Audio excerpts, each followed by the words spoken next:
Okay, ये तो रहा ब्रांड का पर्सपेक्टिव।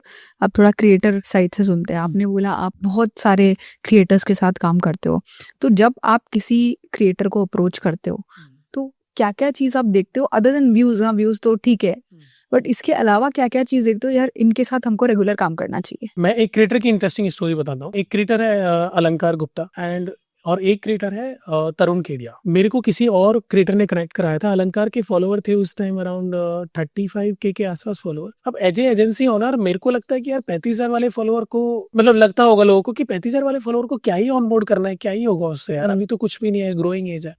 लेकिन जब मैं उस क्रिएटर को कहीं से अप्रोच आया कि यार ये क्रिएटर को आप ऑन बोर्ड करो, अच्छा क्रिएटर है, तो मैंने उसकी प्रोफाइल गो थ्रू करी। मैंने टीम को बोला एक बार देखो कि बंदे में पोटेंशियल क्या है, ये क्या करना चाहता है, इसके साथ मीटिंग करो। हमने इसके साथ मीटिंग करी। हमने पूछा कि सर आप कंटेंट साइड हसल के लिए कर रहे हो या इसके साथ भी कुछ कर रहे हो? उसने बोला कि देखो यार मैं अभी तो साइड हसल के लिए कर रहा हूँ, मैं ईवाई में हूँ, ठीक है, बट मुझे साइड बाय साइड अच्छा लगता है। मैं इंफोटेनमेंट कंटेंट बनाता हूँ, मेरे को अच्छा लगता है लोगों को बताना कि यार आज ऐसा हुआ, आज ऐसा हुआ। फिर हमने उसकी कुछ वीडियो स्क्रॉल करके देखी, उसके कॉमेंट सेक्शन पढ़ने स्टार्ट करे। लोग जेनुअनली उसको अप्रिशिएट कर रहे थे कि आपका कंटेंट देख के हमें लगता है कि हम न्यूज नहीं देखें, हमें लगता है कि आपकी वीडियो कब आएगी, हमें लगता है कि कोई अगर कुछ चीज हुई है उसके बारे में आपका क्या ओपिनियन होगा। तो हमें लगा यार बंदे में पोटेंशियल है।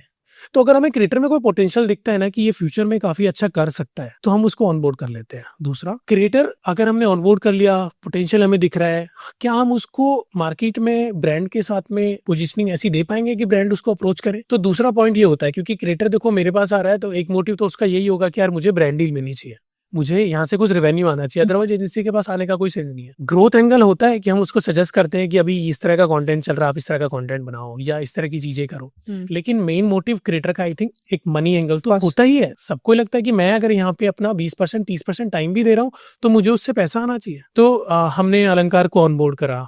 अलंकार का कंटेंट जाने लगा, काफी अच्छा कंटेंट वायरल होने लगा, ब्रांड्स उसे अप्रोच करने लगी, हम ब्रांड्स को उसको पिच करने लगे, कंटेंट पेड कंटेंट भी जाने लगा, पेड कंटेंट पे भी अच्छे व्यूज आने लगे। तो हमें उस टाइम ये चीजें समझ आ गई कि अगर बंदे में पोटेंशियल है ना तो हम उसको फिर ग्रो कर सकते हैं। हमें पता है कि किस ब्रांड को उसको अप्रोच करना है। तो सबसे मेन फैक्टर आता है बंदे का इंटेंशन क्या है। कंटेंट को सिर्फ साइड हसल के लिए ले रहा है कि बस नाम हो जाए, मुझे लोग जानने लगे, या फिर जेन्युइनली लोगों को कुछ वैल्यू देना चाह रहा है। वो आपके उसके कमेंट सेक्शन से, मैं कमेंट सेक्शन को यूनिवर्सिटी बोलता हूँ कि आप अगर यहाँ पे जाके आप पढ़ लोगे ना, आपको सब कुछ सीखने को मिल जाएगा। इवन एज ए क्रिएटर अगर आप कमेंट सेक्शन में अपनी वीडियो डालने के बाद अगर आप कमेंट सेक्शन पढ़ते हो ना, तो आपको नेक्स्ट 10 कंटेंट का कंटेंट मिल जाएगा वहां से। लोग आपसे ये जानना चाहते हैं, आपकी वीडियोस में भी होता होगा, आपको लोग ये लिखते होंगे कि मैम आप नेक्स्ट टाइम ये वाली वीडियो बनाओ, ये वाले टॉपिक पे बनाओ, इस टॉपिक पे मैं सुनना चाहता हूँ, या इस टॉपिक पे लोग बोलना चाहते हैं। आता है तो कमेंट से बहुत कुछ समझ आ जाता है। एज ए एजेंसी हमें भी समझ आता है कि बंदे के साथ में लोग कितने ट्रस्ट वाले हैं एंड ये कम्युनिटी बिल्ड कर पाएगा नहीं कर पाएगा बाद में।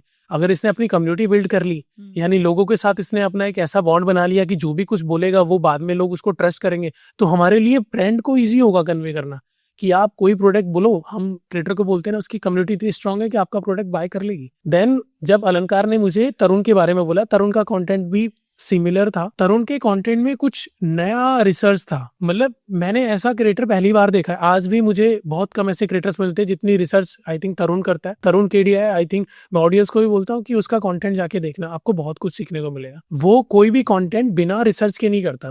रिसर्च होती है, एक लोग बोलते हैं कि चलो न्यूज बेस्ड कुछ भी ऐसा कर लिया, उसके कंटेंट में कैग की रिपोर्ट्स, उसके कंटेंट में जितनी भी हमारी बिल्स हैं उनकी रिपोर्ट्स होती हैं, जो बिल लोकसभा में पास होते हैं उनके बेस्ड कंटेंट होता है। वो उस कंटेंट को निकालता है उसके अंदर से कि क्या गलती है या क्या अच्छाई है, उसके बेस पे कंटेंट। मुझे नहीं लगता इतना रिसर्च करना चाहिए जितना वो करता है। एंड उसके बेसिस पे मैंने उसकी वीडियोस देखी है, 10-10 20-20 मिलियन वीडियोस जाती है। जब मैंने उसको ऑनबोर्ड किया, मेरी उससे बात हो रही थी, तो मैंने बोला कि यार आपका, वो जॉब नहीं कर रहे थे, तो मैंने बोला अभी कैसे आप जॉब भी नहीं कर रहे हो और आपका कंटेंट भी अभी 30-40 हजार फॉलोवर है, तो इनकम कैसे आएगी? तो उसने बोला सर आप मेरे को 2 महीना दो ना, 2 महीने में करते हैं ना, सब कुछ करते हैं। तो मेरे को लगा यार बंदा इतना कॉन्फिडेंस, वो मेरे से नहीं कह रहा आप मेरे को 2 महीने में पैसा ला के दो, मेरे यार आप मुझे 2 महीना दो ना, आप खुद बोलोगे।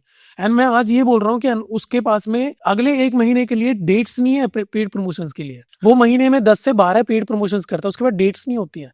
आज उसके 7.5 लाख फॉलोवर है पिछले 6 महीने में। 6 महीने में उस बंदे ने 30,000 से 7.5 लाख फॉलोवर के आसपास पहुंचा है। ट्रेडिशनल मीडिया तो ऑलमोस्ट डाउन फेज पे खत्म होने ही वाली है, हो ही गई है। ट्रेडिशनल मीडिया भी तो अब सोशल मीडिया पे एक्टिव होने लगी है कि उनको भी दिख रहा है। मैं आपको बोलूं, मेरे पास अभी भी अगर नंबर आपको दिखाऊं, मेरे से 17 से 18 ऐसे जर्नलिस्ट हैं जो मेरे को डेली मैसेज करते हैं, हमने अपना कंटेंट स्टार्ट किया है, हमें मोनेटाइज करना है। जर्नलिस्ट की बात कर रहा हूँ जो डिफरेंट बड़े बड़े सोशल मीडिया बड़े बड़े मीडिया हाउसेस के साथ काम कर रहे हैं। तो वो लोग अगर सोशल मीडिया में आ रहे हैं तो वो मीडिया तो वैसे ही, अब आप देखो कि जितने भी इमेज सेंट्रिक कैंपेन होते हैं वो क्या होता है कि पहले तो न्यूज में चल जाते थे कि न्यूज में दिखा दिया कि आज ये हो गया वो हो गया। अब वो सोशल मीडिया पे आने लगे हैं कि भाई हमें हमारे लिए अच्छा हुआ है, हमने कुछ अच्छा काम किया, आप उसको सोशल मीडिया में वायरल कराओ, या आप सोशल मीडिया क्रिएटर से बोलो कि भाई हमारे जो भी हमारा अच्छा हुआ उसके बारे में बात करें। तो सोशल मीडिया अगर इतना ओवरकम कर चुका है इनके ऊपर, तो ट्रेडिशनल मीडिया तो कहीं ना कहीं फिर, क्योंकि देखो ट्रस्ट फैक्टर भी कहीं ना कहीं आता है। अगर आपको मैं एक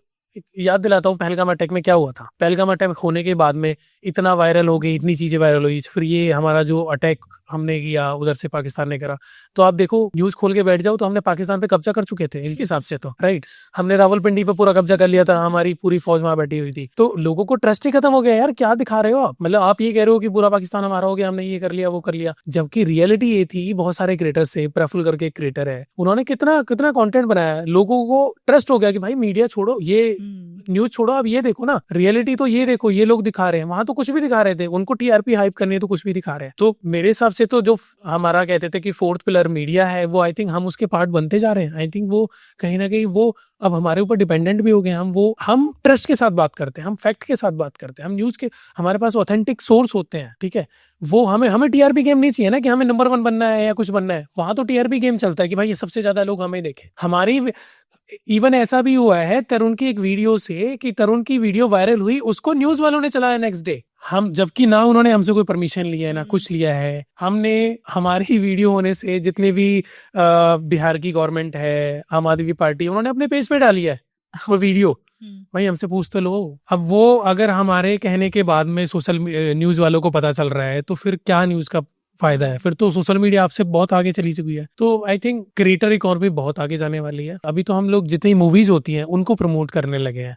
पहले क्या होता था, सारी मूवीज या तो कपिल शर्मा से हो गया या न्यूज वाले हो गए उनके पास जा रहे थे, अभी सोशल मीडिया वालों के पास आ रही हैं। जितने भी प्रीमियर होते हैं उसमें सारे क्रिएटर्स जाके प्रमोट कर रहे हैं। हमने कितनी मूवीज के प्रमोशंस करे हैं जो उनकी मूवीज आने से 2 दिन पहले हमारे पास आते हैं कि कल हमारी मूवी लॉन्च होने वाली है, आप इसका हाइप क्रिएट करो। तो आई थिंक सारी जितनी भी जो अदर एजेंसीज, अदर ब्रांड भी हैं या अदर इंडस्ट्रीज भी हैं, वो भी सोशल मीडिया पे डिपेंडेंट हो गई है। तो खुद एक्टर्स भी तो सोशल मीडिया पर ऑब्वियसली जन्नत को आप जानते होगे, जन्नत एक क्रिएटर है, वो मूवीज में आने लगी। मुझे जो एक चीज समझ आती है कि उनके पास 50-55 मिलियन फॉलोवर है, एक तो वो चीज है। अदरवाइज ऐसा नहीं है कि जन्नत जैसे और भी है एक्टर्स भी हैं, उनको मूवीज नहीं मिल रही है। उनको क्यों मिल रही है कि 50 मिलियन की ऑडियंस है उनके पास। अगर गलती से उन्होंने 2-4 वीडियोस भी डाल दी ना कि मैंने डेब्यू किया है मूवी में, सो तो वैसे ही फुल हो जाएंगे। कहीं ना कहीं आपको सोशल मीडिया तो फुल्ली एक्टिव रहना पड़ेगा, ये चीज है। तो ये क्रिएटर एंगल से जो आप पूछ रहे थे ये चीज थी, तो ज्यादा हो गया बट मैं क्रिएटर इकोनॉमी के बारे में कितना बात कर सकता हूँ मुझे भी नहीं पता। नहीं, हम लोग यही तो बात करने बैठे हैं यहाँ पे।